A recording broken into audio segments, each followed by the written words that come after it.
Do not provoke your children to wrath. Throughout much of human history, parents have treated their children as their personal possessions. This was also the case in Roman society during the time of the early church. In such a context, the command, "Do not provoke your children to wrath," stood in stark contrast to the prevailing mindset of the time. Yet God gave this word to emphasize that, for Christians, children do not belong to their parents. They belong to God. When parents treat their children as if they belong to them and speak or act carelessly, pouring out unfiltered emotions without self-control, they can wound their children's heart. As a result, the pathway of the heart that should be connected to God may be cut off. When children become expressionless, avoiding their parents' words, or start to act cautiously around them, it is a warning sign. It shows that their hearts have been wounded and that love is no longer reaching them. The cause of provoking children is often closer than we think. Excessive interference and control, a tone that fails to respect them as individuals, comparison and favoritism, pressure to achieve, raising them without praise, emotional scolding, and even neglecting their very existence. These things pile up in a child's heart and give rise to deep anger. This anger does not always explode in words. More often, it appears through discouragement and emotional distance.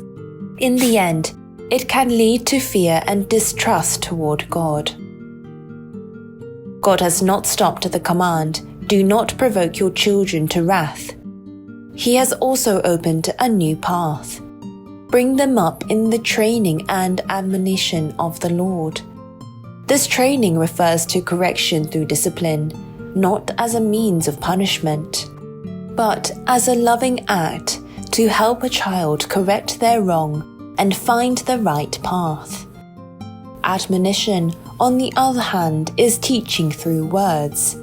Yet these words are not mere logic or harsh rebuke, but a tool to guide children with a character that reflects God. Children today are walking through a time of crisis. In such a time, the words of parents must not become sharp blades that wound, but instead be warm encouragement and guidance so that their children can open their hearts and rise again. If parents treat their children according to the ways of the world rather than the ways of God, their children will eventually come to misunderstand God through their parents' words and actions. Without realizing it, parents pass on worldly tricks, saying things like, "Just look the other way," or "Everyone else cheats a little, why can't you?"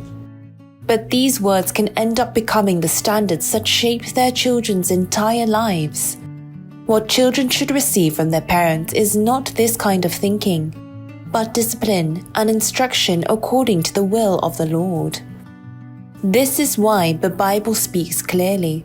Bring them up in the training and admonition of the Lord. This is the path for children to move forward into a life connected to the glory of God. Some may feel deep pain from the self-reproach of not having raised their children according to God's will. But instead of trying to shake off the wounds we've caused ourselves by saying, "It's all in the past, let's just move on," we must choose to live with a repentant heart for the rest of our lives. Even when it feels too late, there is still something we can do.